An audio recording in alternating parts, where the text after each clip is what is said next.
vois, je t'avais pas oublié. Hein. Moi, je me suis dit à un moment, Non, non, non, non, attends, on t'accueille tout de suite pour Dans ma Bibli et on te laisse nous présenter ta chronique, je crois, sur les podcasts alors. Ce ouais, fabuleux alors monde. aujourd'hui dans ma bibli, mais surtout dans mon Ta casque Bibli, voilà, dans ton casque, et dans ta dans mes Bibli écouteurs, sonore, ouais. ma bibliothèque sonore avec deux podcasts que je vais vous présenter qui sont dispo sur plein de plateformes, les deux, voilà, sur Spotify, sur YouTube, etc. Alors, le Les podcast, podcasts, c'est un format audio qui est écouté par tout le monde. c'est ça. C'est un format audio qui peut être écouté par tout le monde. Il peut y avoir plein de formats, enfin, plein de formats de podcasts différents. Donc, des formats de discussion, des histoires, des inventions, etc. Et donc, justement, je vais vous présenter deux podcasts de styles différents. Alors, on y C'est quelque chose que accède vous pouvez... comment à un podcast, excuse-moi? Il faut un Ouais, logiciel c'est quelque chose dédié. que vous... Hein. Pardon, comment on accède à un podcast? Bah, via différentes plateformes, du coup YouTube, Spotify, etc. Vous cherchez le nom du podcast et en général, c'est dessus. En tout cas, ces deux podcasts-là, ils sont sur YouTube, Spotify, Deezer, etc. C'est des choses que je vous conseille de faire, par exemple, bah, en ce moment, comme on est confiné, pendant que vous faites des travaux manuels ou des choses comme ça, ou que vous télétravaillez. Moi, c'est quelque chose que j'aime beaucoup faire quand je télétravaille. D'habitude, j'écoute aussi beaucoup dans les transports, mais actuellement, ce n'est pas vraiment possible, car je ne prends pas les transports. Mais par exemple, quand vous faites du coloriage, du dessin, du tricot, de la couture, etc., et que vous ne pouvez pas avoir les yeux sur l'écran pour pouvoir suivre avec attention votre série préférée, eh ben, vous pouvez quand même prêter vos oreilles à une histoire auditive. Ouais, et puis pour occuper les enfants aussi, ça peut être très Pour sympa. Il y a des occuper les podcasts enfants. Alors enfants ceux-là ne sont sympas, pas ouais. forcément pour enfants, Ouais. Ceux que tu vas nous comme d'habitude. présenter. Ouais, voilà. Mais il y a aussi les podcasts pour Il enfants vaut et mieux le les préciser, ouais. Enfin, ils sont pas anti-enfants. Enfin, si, il y en a un qui est quand même avec des blagues un peu grasses, etc. Donc, on va pas forcément le mettre aux oreilles des enfants, mais l'autre est totalement adapté sur l'enfant. Ok. Du coup, je vais commencer par vous présenter Mystère à Saint-Jacques. Bonjour et On lance tout de bienvenue, suite. je suis François On y va. Descraques et vous écoutez Mystère à Saint-Jacques. Alors qu'est-ce que c'est? Eh bien c'est un feuilleton, une sorte de soap mélangé à un podcast, un soapcast comme on pourrait dire. En plus ce feuilleton est à moitié écrit, c'est-à-dire que les trames sont définies mais elles sont découvertes en direct par les comédiens qui vont devoir ensuite improviser les dialogues. Et en parlant... Alors, quel drôle de titre. Mystère à Saint-Jacques. Saint-Jacques. Oui. Ouais. Mystère à Saint-Jacques, c'est fait par François Descraques. Peut-être ceux qui fréquentent Internet connaissent François Descraques, qui est un grand personnage Oh oui. de YouTube et de la web-série en général, qui a initié la web-série française en grande partie avec sa web-série qui s'appelait Le Visiteur du Futur. Et après, aussi plein d'autres, La Théorie des Balls, etc.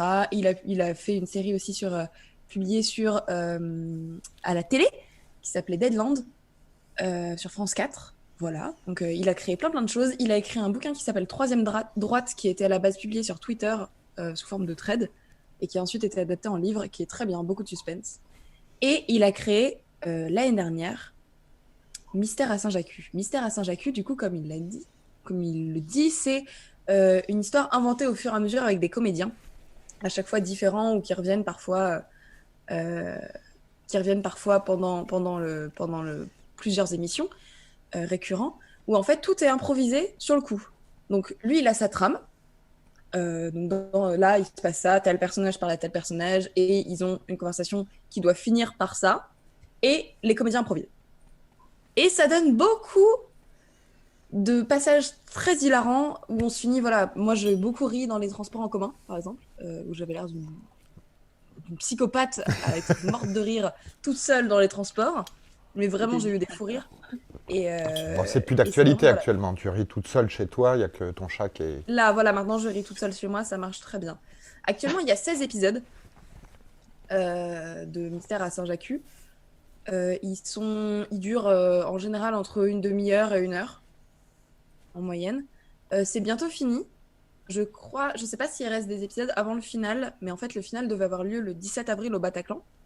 Du coup, il est repoussé au 2 octobre. Donc, on a du temps avant de finir la série. Donc, vous avez le temps de tout écouter, les 17 épisodes. On va sûrement pas être en confinement jusque-là, mais vous avez le temps de tout écouter. Et l'histoire, c'est plutôt un polar, vu le titre. C'est roman policier. Ouais, c'est une histoire un peu suspense, bon, humour évidemment du coup, mais suspense, mystère, etc. autour d'un meurtre qui s'est passé à Saint-Jacques. Saint-Jacques étant en Bretagne. C'est Saint-Jacques-les-Pins, à Avec côté de beaucoup Rochefort-en-Terre, pour les Bretons. Voilà, et avec beaucoup de blagues sur les Bretons, De Bretons surtout, parce qu'il y a beaucoup de Bretons, donc du coup, qui tournent dans les sons. Et nous, on a un cyberpunk breton, mais il y a aussi de l'humour breton, alors. Il y a de l'humour breton, il y a beaucoup de blagues bretonnes, D'accord. avec à base de 4 quarts et de D'accord, plein ouais, d'activités Ben, bretonnes. a attends, priori. pour moi qui viens plutôt de l'autre côté de la France, tu vois, de l'opposé, il existe vraiment ce village, Saint-Jacques? Ah oui, oui, Oui, oui, oui, Saint-Jacques oui. est vraiment un D'accord. village qui Il est existe. vraiment Et du coup, près. c'est pour ça que. Pardon, vas-y. Ouais, et c'est pour ça qu'ils sont adaptés du truc, c'est parce que c'est une zone qu'ils ont connue quand ils étaient jeunes, etc. Donc, Ah oui, oui, D'accord. c'est à côté de il y a des acteurs et tout. Rochefort en Pierre, qui est un des plus beaux villages de France. Oui, oui, Saint-Jacques, c'est un petit village très mignon, ouais, Ok. Voilà, au bord de mer. au bord de mer. Voilà, Voilà. la minute géographie. Et alors, Géographie sur Saint-Jacques. Et mon deuxième podcast, ça s'appelle Celle qui, c'est fait par un copain à moi, donc je fais ma promo de mes copains bah, t'as raison, et j'interviens dedans. on Et l'écoute. c'est un. Ouais.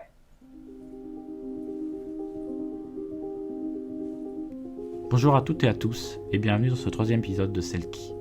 Celle qui est une émission qui va parler de ce qu'on aime, de ce qu'on regarde, de ce qui nous fait pleurer, de ce qui nous fait rire, de quelque chose qui occupe une grande partie de notre vie, les séries. À travers ce podcast, on va discuter des séries qui nous ont marqués, ou pas d'ailleurs, et on va essayer d'analyser ce qu'elles nous ont apporté. En bref, si vous en regardez un tant soit peu, ça devrait bien aller. Aujourd'hui, on va parler de celles qui ont marqué notre enfance. Vous savez, ces premières séries que l'on a vues et avec lesquelles on a grandi, celles pour qui on se levait le matin. À travers cet épisode, nous allons discuter de ce qu'elles nous ont apporté à l'époque ou encore aujourd'hui avec un regard plus neuf.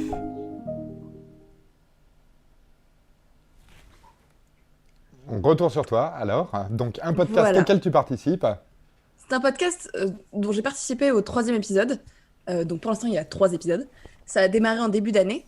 C'est un podcast qui parle de séries. Donc celles qui, c'est les séries, celles qui ont fait ça, celles qui...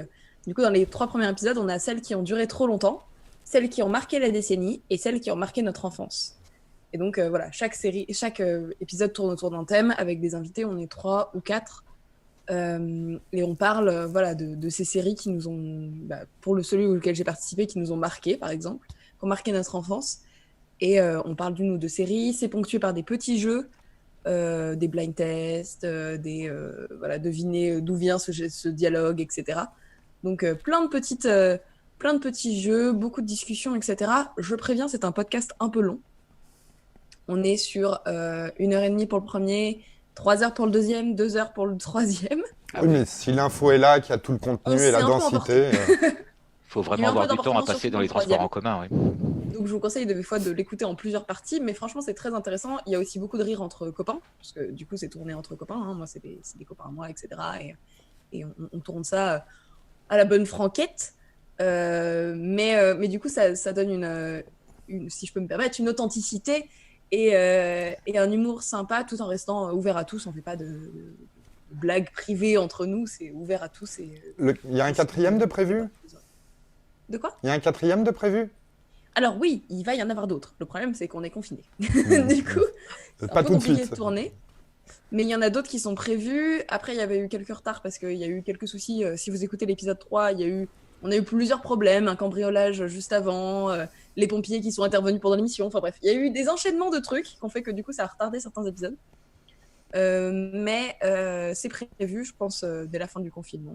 D'accord, donc ça reprendra. Alors vous regardez quoi en podcast justement, Steph? Est-ce que tu te fais quelques podcasts, toi? Alors, en podcast, je ne regarde pas grand-chose. Oui, mais est-ce que tu écoutes j'écoute en podcast pas mal, par plus contre, ouais. précisément, oui. Honnêtement, non, je suis pas très consommateur de podcasts. Je vais pas essayer d'inventer des trucs, ça sert à rien. Non, je suis pas très consommateur de podcasts. Et puis moi, comme je suis indépendant en temps normal, je bosse beaucoup de chez moi, donc tu vois, j'ai pas franchement jamais éprouvé le besoin d'aller tester le podcast dans le métro ou ailleurs, puisque je prends très peu le métro. Voilà. Gia, toi, tu donnes un petit peu dans le podcast ou pas du tout? Ou t'as pas le temps, tout simplement? Moi, c'est par vague, ça dépend quoi. Donc, à une époque, alors j'écoutais un podcast sur la photo en cantonais à une époque, Oula. et c'est des podcasts qui duraient 2 heures facile quoi. Mais il y avait un double but parce que vu que c'est sonore et que en fait je parle cantonais à la base, mais je perds beaucoup. Et il y a des champs de vocabulaire que je ne connais pas, dont en photo par exemple. Et donc je m'étais dit tiens, je vais écouter des podcasts dans la langue pour exercer mon oreille. Et puis après, tu vois, ça vient, et puis ça part. Et puis là, en ce moment, en fait, j'écoute d'autres podcasts. J'écoute assez souvent une émission qui s'appelle Gaijin Dash. Je ne sais pas si vous connaissez. Non. C'est des journalistes de Gamecult qui font 2 heures à peu près sur la culture japonaise au niveau des jeux vidéo, au niveau des mangas, ce genre de choses, quoi. Et donc, c'est 3 férus de culture japonaise qui font ça et je trouve ça super intéressant. Mais il faut avoir le temps. Effectivement, il faut faire autre chose à côté. Il ne faut pas être collé à l'écran en train de les regarder. Parler devant le micro, il faut faire autre chose en même temps. Oui, d'accord, oui, évidemment. Ouais. Et Marie-Rose, toi, les podcasts, tu connaissais? Tu as déjà essayé d'aller voir un petit peu ce qui existait? Je connais également, mais j'ai pas eu encore l'occasion d'écouter finalement. Ouais. Je suis plus moi aussi à la maison, donc. Oui, donc pas forcément tout de suite, en effet. Tu t'y remettras, tu vas peut-être essayer quand on sortira tous à ce moment-là pour le jogging, pendant le jogging, un podcast bonne humeur. Peut-être, on verra.